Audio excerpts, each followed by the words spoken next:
युद्ध की परिस्थिति से निपटने को मॉक ड्रिल कर किया जागरूक। मुरादाबाद के मुंडा पांडे ब्लॉक सभागार में सरकार के निर्देश अनुसार युद्ध की परिस्थिति में नागरिकों को अपने और अन्य नागरिकों के बचाव के लिए जागरूक किया गया। विकासखंड सभागार में उप जिलाधिकारी, सदर क्षेत्र अधिकारी, हाईवे मुंडा पांडे एवं खंड विकास अधिकारी द्वारा आयोजन किया गया। इस अवसर पर मौजूद नागरिकों को मॉक ड्रिल कर दिखाया गया। आपातकालीन स्थिति में किस प्रकार से निपटा जाए और किस तरह की व्यवस्था की जाए, इसके बारे में जानकारी दी। एसडीएम ने अफवाहों पर न ध्यान देने के लिए जागरूक किया। 2 सायरन बजाने पर ज़मीन पर लेट जाएं और कान और आंख बंद कर लें। यदि आग लगने की स्थिति आती है तब उसको कपड़ा गीला कर आग बुझाएं। घायल होने की स्थिति में प्राथमिक उपचार और किस तरह अस्पताल पहुंचने का तरीका डेमोन्स्ट्रेशन कर दिखाया गया। मॉक ड्रिल कार्यक्रम का संचालन एडीओ पंचायत विकासखंड द्वारा किया गया। मॉक ड्रिल कार्यक्रम में समस्त ग्राम प्रधान, ग्राम पंचायत सचिव, आंगनबाड़ी आशा, राशन डीलर, एबीएसए, सीडीपीओ पूर्ति निरीक्षक, प्रधान संघ के अध्यक्ष शानू लंबरदार, फरासत हुसैन, एडवोकेट फारूक अली, विनोद कुमार आदि उपस्थित रहे। समाचार टीवी से शावेज खान की report. Pankaj Kumar Saxena, deputy chief warden, अपने सिविल डिफेंस पूरी टीम के साथ में यहाँ पर जो हमारे कंट्रोलर हैं, जिलाधिकारी महोदय एवं डिप्टी कंट्रोलर, तो कल एक हमें आदेश प्राप्त हुआ था कि मुंडा पांडे ब्लॉक में जाकर लोगों को, जो इस समय थोड़ा सा समय चल रहा है, क्रूशल टाइम चल रहा है, इसमें लोगों को जैसे सपोज बॉम्ब ब्लास्ट की स्थिति आ जाती है, आगजनी हो जाती है या कोई घटना घटने से उनको कैसे बचाव करा जा सकता है, बॉम्ब ब्लास्ट में हमें कौन सी पोजीशन लेनी है, अलर्ट कैसे होना है, किस टाइप का अलार्म की आवाज आएगी, कौन सा अलार्म पे हमें सचेत होना है, कौन सा अलार्म पर हमारे को लगता है कि अब सब हो चुका है, फिर उसको बचाना है लोगों को। उस तरीके की यहाँ पर पूरे ब्लॉक के जो बीडीओ थे और शिक्षक वर्ग थे, पूरी टीम ले गई, जिसमें यहाँ पर एसडीएम साहब भी थे, सीओ साहब भी थे और ब्लॉक की टीम थी।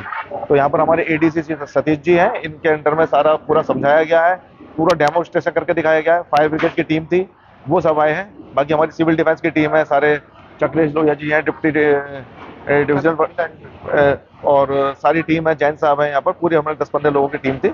इनके अंडर में लोगों को सिखाया, लोगों ने काफी उत्साह से सीखा भी है और पूरा आगे जाके जो लोग सीखेंगे, अब आगे जाके लोगों को और भी ज्यादा मतलब सजग करेंगे कि हमें कैसे कैसे क्या करना चाहिए। कल हमारा यहाँ पर बिलारी का प्रोग्राम है, तो हम कल लोग बिलारी में भी लोगों को जागरूक करने का काम करेंगे।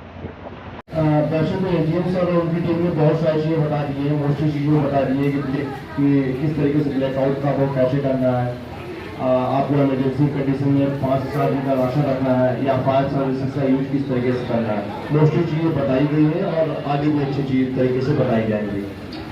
इसमें बस मेरी रिक्वेस्ट ये है कि जो भी चीजें हैं उन्हें आप अच्छे से समझ लीजिए, ताकि वो चीजें आपकी समझ में आए और आपको उन्हें आगे कन्वे भी करना है, क्योंकि सरकार के प्रतिनिधि होने आते ही हम सब लोगों की जिम्मेदारी है कि जो आम नागरिक हैं उन तक ये चीजें ज्यादा बेहतर तरीके से पहुंचे। तो उन तक ये चीजें बेहतर तरीके से पहुंचे तो जरूरी है कि हम लोग भी इन चीजों को अच्छे से समझ लें। तो ये चीजें अभी समझाई गई हैं, बाद में भी एक आध बार इनके डेमो होंगे, तो इन चीज को प्लीज आप बहुत अच्छे तरीके से समझ लीजिए और इनका प्रचार प्रसार भी अच्छे से कीजिए।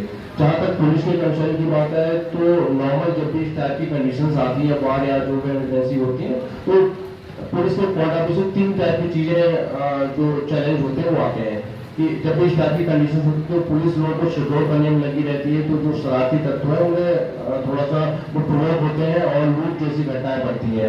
दूसरा, काला बाजारी या चीजों को जमा करने की चीजें भी बढ़ती हैं। और तीसरी चीज कि चूंकि लोगों में अफरा तफरी का माहौल रहता है, तो जो ट्रैफिक की समस्या वो भी आती है। तो इन सब चीजों को लेकर मैं आप लोगों को इंश्योर करता हूँ कि इस टाइप की चीजों को से निपटने के लिए हम लोग पूरी तरीके से तैयार है, हम लोग अपनी पूरी तैयारी भी कर रहे हैं। अगर इन केस कभी इस टाइप की कंडीशन आती है तो पुलिस पूरी तरीके से ये सारी चीजें निपटेगी और बहुत अच्छे से आप लोगों को शेयर करने की कोशिश करेगी। बस इसमें मेरी रिक्वेस्ट ये है कि जब भी इस टाइप की कंडीशन आए तो प्लीज पुलिस को पूरी तरीके से कोऑपरेट करिए, क्योंकि जब इस टाइप की इमरजेंसी आती है तो फायरिंग प्रशासन और पुलिस ही बचते हैं। तो जब भी इस टाइप की कंडीशन आए तो पुलिस को पूरी तरह से कोऑपरेट कीजिए, उसके जो भी निर्देश हैं उन्हें अच्छे से फॉलो करिए। बाकी मैं और मतलब पुलिस और प्रशासन आपको पूरी तरह इंश्योर करता है कि कोई भी कंडीशन होगी हम लोग सभी लोग सेफ रहेंगे। Thank you.